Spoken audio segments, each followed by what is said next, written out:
សួស្តីអ្នកទាំងអស់គ្នាខ្ញុំឧស្សាហ៍ការយើងមកបន្តភាគទី12របស់យើងទៀតមើលទៅអេមីនហាក់បីជាចេញរឿងនេះយឺតខ្លាំងមែនតើដោយសារតែអេមីនចោះរវល់ពីរឿងមិត្តប្រុសរបស់ខ្ញុំគឺជាខ្មោចដោយសារអេមីនហាក់បីជាជំនាញក្នុងការសម្រាយខាងរឿងនឹងខ្លាំងណាស់តែទោះជាយ៉ាងណាក៏ដោយអេមីននៅតែចេញរឿងនេះដដែលម្យ៉ាងវិញទៀតតាមអេមីនសង្កេតឃើញថារឿងនេះមិនសូវមានអ្នកចូលចិត្តឬក៏មើលប្រហែលអីនោះទេឬមួយការនិយាយរបស់អេមីនមិនសូវល្អសម្រាប់រឿងនោះអញ្ចឹងហើយអ្នកទាំងអស់គ្នាជួយបញ្ចេញមតិមកកាន់អេមីនផងអញ្ចឹងហើយឲ្យអេមីនស្រួលកែតម្រូវកំហុសរបស់អេមីនចាយើងចូលសេរឿងយើងទៅកុំឲ្យសន្តិបាយយូរអីនៅក្នុងភាគនេះម្ដាយរបស់ស៊ីយើងគាត់បានបង្ហាញពីផុសតាងដែលថាដោយនេះបានចាប់ប្រកាន់ទៅកាន់អ្នកគ្រូគីចុងដោយសារតែនេះមានលោកពូប៉ូលីសជិញយ៉ងជាក្នុងបងឯកដោយនៅក្នុងក្រុមហ្នឹងគេបាននិយាយថានេះគឺជាអ្នកសង្កេតដែលទទួលបន្ទោសករណីរបស់នាងអ្នកស្រីហ្គោបានតាក់ទងជាមួយនឹងគាត់ដោយសម្ងាត់ដែរនោះហើយជាមូលហេតុដែរពួកយើងបានដឹងរួចហើយថាសារព័ត៌មានទាំងនេះគឺជានរណាជាអ្នកដែលបានសរសេរនាងនោះតែសួរទៅកាន់គាត់នេះគឺជាលោឬក៏វាមិនមែនលោកពូជិញយ៉ងគាត់ក៏បានសម្លឹងមើលរូបថតរបស់គាត់ដែលអ្នកស្រីនោះបានបង្ហាញគាត់ក៏បានឆ្លើយទៅកាន់ម្ដាយរបស់ស៊ីយុនទោះបីជាមុខត្រូវបានបំលែងឲ្យប្រើក៏ដោយក៏នៅតែមើលទៅសង្ហាដែរដូច្នេះខ្ញុំគិតថាវាជាខ្ញុំហើយគាត់បានអេះក្បាលរបស់គាត់បណ្ដាគាត់ក៏បានបន្តទៀតទៅហើយការចាប់ប្រកាន់នោះក៏ជារឿងមិនពិតទាំងស្រុងដែរខ្ញុំមិនបានជួយនាងអ្វីទាំងអស់ចាំតិចនាងបានប្រើរូបថតរបស់ខ្ញុំដោយគ្មានការអនុញ្ញាតនោះជាការបង្ខូចកេរ្តិ៍ឈ្មោះខ្ញុំនឹងប្តឹងនាងទៅតុលាការម្ដាយស៊ីយុនដោយលើបែបហ្នឹងធ្វើឲ្យគាត់មានជាការខឹងទៅកាន់លោកពូយើងខ្លាំងណាស់តើលោកប៉ុន្តែនិយាយស្អីគេខ្ញុំគិតថានាងមិនបានគិតដល់ចំណុចនោះជាមុនទេមែនទេដោយឃើញពួកគេទាំងពីរឆ្លោះប្រកែកគ្នាខ្លាំងពេកអ្នកគ្រូគីចុងគាត់បានមកហាមឃាត់ទៅកាន់ពួកគេ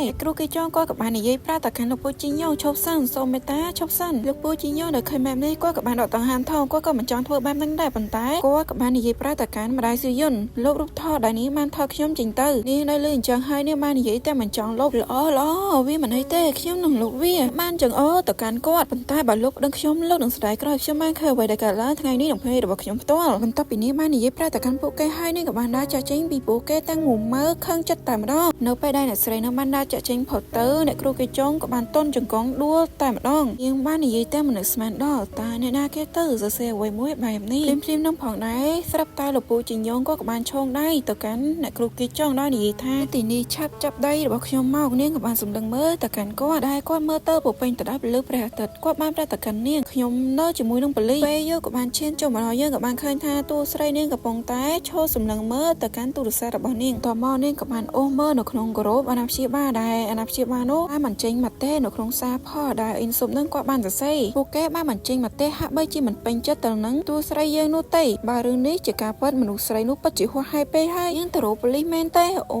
យពួកគេគួរតែបើកការសង្កេតឡើងវិញហើយធ្វើឲ្យប្រកាសថានាងនឹងត្រូវជាប់គោលលើកនេះតួស្រីបន្ទាប់ពីអានខមមិនទាំងអស់នេះហើយធ្វើឲ្យនាងមានជាការស្លុតចិត្តខ្លាំងណាស់រហូតដល់ធ្លាក់ទូរស័ព្ទចុះតែម្ដងនាងក៏បាននឹកឃើញពីពាក្យសម្ដីរបស់ម្ដាយស៊ូយុននឹងបាននិយាយនាងកំពុងតែនៅជាមួយនឹងបរិសនោះទៀតហើយខ្ញុំលើថានាងមានប៉ូលីសនៅខាងនេះហើយនោះហើយជាមូលហេតុដែលសំណុំរឿងគឺត្រូវបានទម្លាក់ចោលឬក៏មានន័យថាបិទតែម្ដងតួស្រីនាងបានអង្គុយចោះទាំងអស់សង្ឃឹមហេតុអ្វីបានជារឿងទាំងអស់នេះបានកើតឡើងមកលើខ្ញុំបែបនេះហេតុអ្វីនាងក៏បានខ្ញុំដៃខ្លួនឯងយ៉ាងខ្លាំងនាងក៏បាននឹកឃើញសម្ដីទាំងបំបានម៉ែរបស់អ៊ីនស៊ុបមេធាវីរបស់យើងនាងគួរតែរក្សាគម្លាតពីគាត់ពេលដែលនាងត្រូវបានបញ្ជាក់ថាគ្មានកំហុសនាងអាចនឹងត្រូវគេរិះគន់ដែលទទួលជំនួយពីប៉ូលីសនោះហើយគឺជាហេតុផលដែលគាត់បានសរសេរសារព័ត៌មានផុសចូលទៅក្នុងក្រុមអាណាព្យាបាលដោយសារហេតុផលអីគឺដោយសារតែគាត់ធ្វើបែបហ្នឹងដើម្បីឲ្យតួឯស្រីយើងនោះមានការជឿជាក់ទៅលើគាត់តែម្នាក់គាត់ដើម្បីបញ្ជាក់ថាអ្វីដែលគាត់បាននិយាយវាគឺជារឿងពិតតួស្រីបន្ទាប់ពីសម័យពីពាក្យសម្ដីរបស់អ៊ីនស៊ុបហើយនាងក៏បានគិតថាអ៊ីនស៊ុបហ្នឹងគាត់នឹងដឹងថាគួរធ្វើបែបណាហើយនាងរោឆោងដៃចាប់ទៅកាន់ទូរស័ព្ទប៉ុន្តែនាងក៏បានផ្អាកសកម្មភាពរបស់នាងវិញដោយសារតែនាងបានចងចាំពីពាក្យសម្ដីរបស់លោកពូជីញយ៉ងនាងមិនគិតថាវាចម្លែកទេឬតើអាកាសដែលមនុស្សពីរនាក់នោះស្លាប់មានប្រមាណអ្នកទៅបើខ្ញុំប្រាប់ថា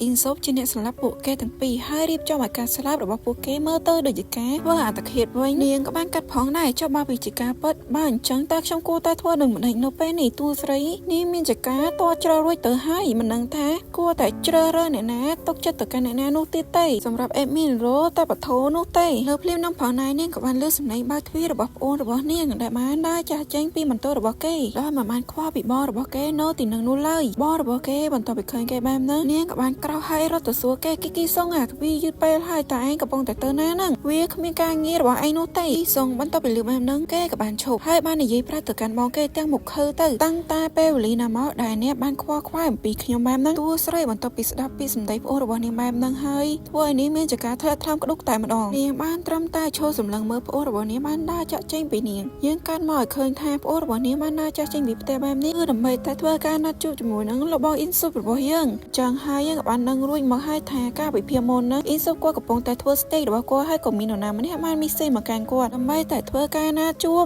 រៀបចំគម្រោងក្នុងការសម្លាប់ខ្លួនឯងអ៊ីនស៊ុបមិនតបពីឃើញគីសុងដើរមករកគាត់បែបនេះគាត់បាននិយាយថាស្នាមញញឹមអូឯងគឺនៅទីនេះហេគីសុងគេក៏បានទៅអង្គុយតោងជាមួយនឹងរបងអ៊ីនស៊ុបយើងដោយនិយាយរៀបរាប់ប្រាប់ទៅកាន់អ៊ីនស៊ុបខ្ញុំមិនមានមិត្តភក្តិច្រើននៅក្នុងសាលាអីទេគ្រាន់តែធ្វើបាបមកកាន់ខ្ញុំធ្វើឲ្យជីវិតរបស់ខ្ញុំវេទនាខ្ញុំមានអារម្មណ៍ថាហាក់បីជាគ្មានវត្តមាននៅលើពិភពលោកនេះអញ្ចឹងគីសុងគេបានងាកសួរទៅកាន់អ៊ីនស៊ុបលោកដឹងអត់តើវាមានអារម្មណ៍ដូចអញ្ចឹងពិតមែនទេគាត់ក៏បានឆ្លើយតបទៅកាន់គីសុងវិញប្រកបណាស់ខ្ញុំអញ្ចឹងដែរខ្ញុំគឺតែម្នាក់ឯងជារៀងរាល់ពេលគីសុងគាត់ក៏បានស៊ូបញ្ជាក់ពិតមែនទេគាត់បានបន្តនិយាយរៀបរាប់ប្រាប់ទៅកាន់គីសុងខ្ញុំមានបងស្រីម្នាក់បន្ទាប់មកឪពុកម្ដាយរបស់ពួកយើងក៏បានស្លាប់នាងគឺជាមនុស្សម្នាក់គត់ដែលខ្ញុំមានអារម្មណ៍ថាអាចពឹងពាក់បានតែនាងបានធ្វើការសម្លាប់ខ្លួនឯងនៅចំពោះមុខរបស់ខ្ញុំនៅត្រង់នេះគាត់មិនបានបញ្ជាក់ទេថាវាគឺជាស្នាដៃរបស់គាត់ដែលជាអ្នកសម្លាប់នាងនោះទេវាហាក់បីដូចជាគាត់កំពុងតែសម្ដែងនឹងលបួនតកានគីសុងអញ្ចឹងគាត់នៅតែបន្តនិយាយទៀតទៅ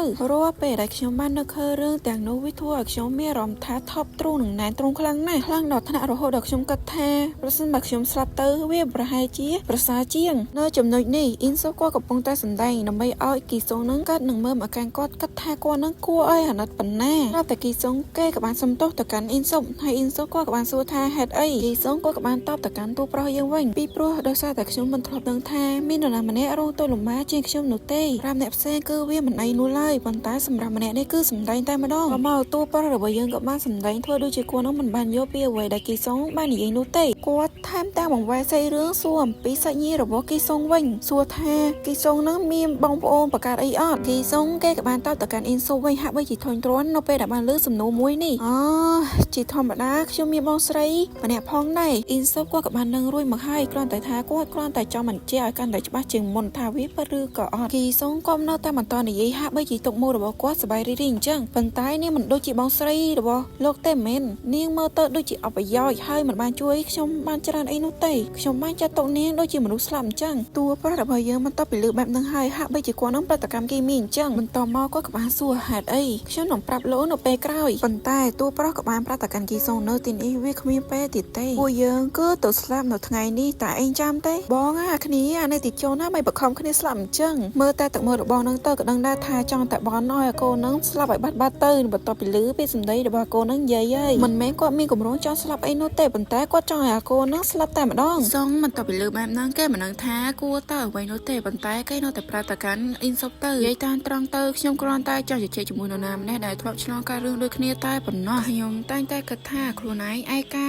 តែម្នាក់ឯងទាំងស្រុងនៅគ្រានឹងរបស់អ៊ីនស៊ុបរបស់យើងក៏បានក្រោកចេញពីតូនរបស់គាត់បានដាក់សំណើទៅកាន់គីសុងដើម្បីអង្គុយនៅចំពោះមុខរបស់គេគាត់ក៏បាននិយាយទៅឯងប្រហែលជាឯកាហើយមើលទៅខ្ញុំដូចគ្នាផងដែរនៅពេលដែលការរស់នៅមានអារម្មណ៍ថាហត់នឿយនឹងការឈឺចាប់ពេកនៅពេលដែលឯងមានអារម្មណ៍ថាឯកានឹងឈឺចាប់លោកបងយើងក៏បានចាប់ដៃរបស់គីសុងឡើងហើយបាននិយាយបញ្ចុះបញ្ចូលទៅកាន់គេបូករួមជាមួយនឹងទៅមុខវិកលចរិតរបស់គាត់ប្រៀបបានដូចទៅកាន់មនុស្សម្នាក់ដែលធ្លាប់មានបញ្ហាផ្លូវចិត្តធ្ងន់ធ្ងរអញ្ចឹងគាត់បាននិយាយដូចទៅនឹងដែលគាត់ធ្លាប់បាននិយាយទៅកាន់បងស្រីរបស់គាត់អញ្ចឹងដោយគាត់បាននិយាយថាឯងអាចសាកល្បងសរសេរកំណត់ហេតុប្រចាំថ្ងៃលោមើលគេសុងមើលទៅកាន់គេដូចជាមានអារម្មណ៍ថាភ្ញាក់ផ្អើលបងយើងបន្ទាប់ពីឃើញថាគេសុងកំពុងតែចូលសងរបស់គាត់បានញញឹមយ៉ាងពុតបុតហើយសេរីរបស់យើងក៏បានបញ្ចប់តែត្រឹមនេះរងចាំដល់ពេលក្រោយណា